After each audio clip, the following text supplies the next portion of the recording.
तालिबान ने शुमाली मगरबी अफगानिस्तान में अफगान फोर्सेस के जेर कब्जा आखिरी बड़े शहर मज़ार शरीफ पर भी कब्जा कर लिया है। अफगान हुकूमत ने मज़ार शरीफ के दिफा के लिए बड़े पैमाने पर इंतजाम किए थे। मज़ार शरीफ पर कब्जे के साथ तालिबान का सूबा बल्ख समेत शुमाल मगरबी अफगानिस्तान के तमाम हिस्सों पर कंट्रोल मुकम्मल हो गया है। मज़ार शरीफ अफगानिस्तान का चौथा बड़ा शहर है और इससे पहले तालिबान अफगानिस्तान के दूसरे बड़े शहर कंधार और तीसरे बड़े शहर हारात पर कब्जा कर चुके हैं। अब अशरफ गनी की हामी कुव्वतों का इक़्तिदार सिर्फ वस्ती और मशरकी अफगानिस्तान तक बाकी रह गया है।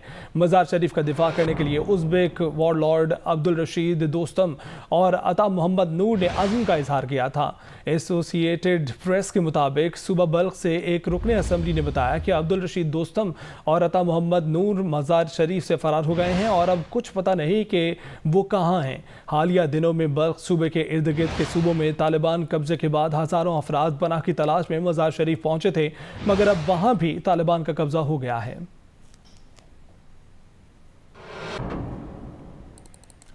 और तालिबान ने पाकिस्तान की सरहद के साथ मिलने वाले दो अहम सूबों पख्तिका और पख्तिया पर भी कब्जा कर लिया है। अमरीकी खबर एजेंसी एसोसिएटेड प्रेस के मुताबिक पख्तिका से अफगान रुकने असम्बली खालिद असद ने बताया कि पख्तिका पर तालिबान के हमले के बाद अफगान फोर्सेज ने मज़ाहमत की थी, मगर मकामी बुजुर्गों ने मुदाखलत की और तालिबान पुरअमन तौर पर सूबे पर काबिज हो गए हैं।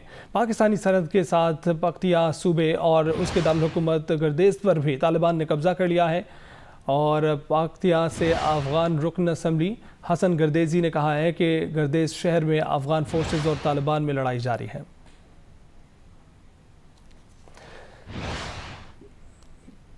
सीनियर सहाफ़ी सलीम साफ़ी इस वक्त हमारे साथ मौजूद हैं, उनसे इस हवाले से तबसरा जानते हैं। सलीम साफ़ी साहब, आप बताइएगा, मज़ार शरीफ पर भी तालिबान काबिज हो गए हैं, इस पर क्या कहेंगे? एक तो ये है कि तालिबान बड़े मुनज़्ज़म तरीके से और बहुत तैयारी करके आगे मूव कर रहे हैं और मोराल भी उनका बहुत हाई है। और दूसरी तरफ अफगान हुकूमत वो या तो कहीं नजर नहीं आ रही है या दूसरी तरफ बिल्कुल हवास बाख्तगी की शिकार नजर आती है। मसलन ये जितने सूबे भी फाल हो रहे हैं, अब के बाद ये दो हवालों से ज्यादा तशवीशनाक नहीं है। एक तो ये कि अक्सर सूबे बगैर जंग के सरेंडर हो रहे हैं और पहले कुछ लोगों के जरिए राब्ते हो जाते हैं और उसके बाद वहाँ के गवर्नर्स भी और कमांडर्स भी और पुलिस चीफ भी सरेंडर हो जाते हैं। और तालिबान इस मरतबा एक ये अच्छा मैसेज भी दे रहे हैं कि वो अपने मुखालिफिन को ना तो जेल में डाल रहे हैं और ना उनको कत्ल कर रहे हैं। बिलखसूस आप देखें कि जो कंधार सूबे के गवर्नर थे और या कमांडर इस्माइल खान थे, उनको गिरफ्तारी के बाद रिहा कर दिया गया। और अब से थोड़ी देर कबल भी सुहेल शाहीन की तरफ से ये कहा गया है, क्योंकि बहुत सारे लोग मज़ार शरीफ से इस वक्त उज़्बेकिस्तान जाने की कोशिश कर रहे हैं। पाकिस्तान की तरफ भी लोगों की फरार का ये आलम है कि 9 सितंबर तक जो फ्लाइट चल रही है काबुल और इस्लामाबाद के दरमियान, तो उसमें 9 सितंबर तक सीट अवेलेबल नहीं है। तो सुहेल शाहीन ने एक बार फिर अपनी अमारत की तरफ से आम माफी के ऐलान को दोहराते हुए लोगों पर या सरकारी हुक्काम पर या उन पर जोर दिया है कि वो अफगानिस्तान से ना जाएं और तालिबान उनको कुछ ना कहेंगे, नहीं कहेंगे। और बिलखसूस आज के दिन जो डेवलपमेंट हुई है कि एक तरफ एक्सट्रीम शमाल में उज़्बेकिस्तान के बॉर्डर के साथ रशीद दोस्तम और उस्ताद अता का बल्ख सूबा वो इनके कब्जे में आ गया, दूसरी तरफ पाकिस्तानी बॉर्डर के साथ कुनड़ और सूबा और पख्तिया और पख्तिका वो तालिबान के कब्जे में आ गए। तो तीसरी तरफ बिल्कुल तुर्कमानिस्तान के बॉर्डर के साथ जो फारियाब सूबा था उसके हेडक्वार्टर पे भी इनका कब्जा हो गया और जलालाबाद निंगरहार से मुत्तसिल जो लगमान सूबा है तो उस पे भी इनका कब्जा हो गया। सलीम साहब, अमूमन इनकी स्ट्रेटजी में तालिबान के हवाले से ये स्ट्रेटजी सामने आती है कि वो जनूब से शुमाल की जानिब जाते हैं, लेकिन इस बार हम देख रहे हैं कि पख्तिका और पख्तिया पर भी कब्जा कर लिया गया है, शुमाल से जनूब की तरफ आए हैं। इस स्ट्रेटजी की कोई अहम वजह आपको दिखाई देती है? देखिए, अब के बार कुछ चीजें बड़ी सरप्राइजिंग या स्ट्रेंज भी है। और तालिबान ने माजी के बरक्स हिकमत अमली भी बिल्कुल तब्दील कर दी है, जिसकी तरफ आपने इशारा किया कि तालिबान की कुव्वत थी पख्तून सूबों में और पाकिस्तान या ईरान के सरहद से मुतसिल इलाकों में, लेकिन तालिबान ने अब के बार आगाज किया शमाल से और मगरिब से।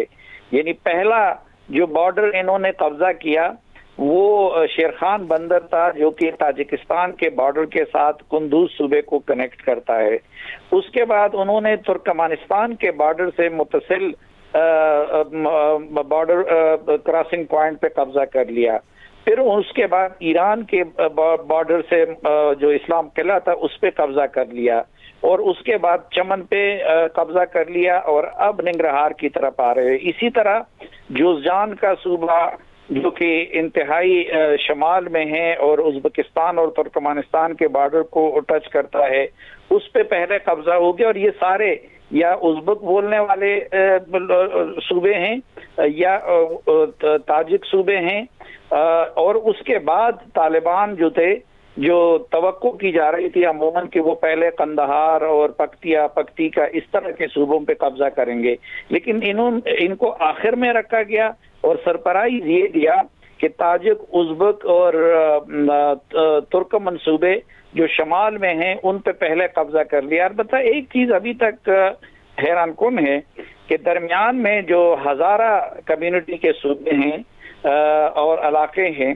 अभी तक तालिबान उसकी तरफ उन्होंने पेशकदमी नहीं की है, और काबुल के बारे में अभी तक कोई हिकमत अमली ना हुकूमत की तरफ से वाज़ेह हो रही है और ना तालिबान की तरफ से कि कब तालिबान उसकी तरफ पेशकदमी करेंगे और अफगान हुकूमत का और अशरफ गनी का मुस्तकबिल क्या होगा। कुछ रिपोर्ट्स ऐसी आ रही हैं कि शायद अशरफ गनी ने कुछ एल्डर्स का, अब्दुल्ला जैसे लोगों के को इख्तियार दे दिया है कि वो जाके तालिबान के साथ बात करें, और दरमियान में कुछ लोग लगे हुए हैं कि काबुल भी बगैर किसी लड़ाई के तालिबान के साथ किसी डील के नतीजे में उसका तस्फिया हो जाए।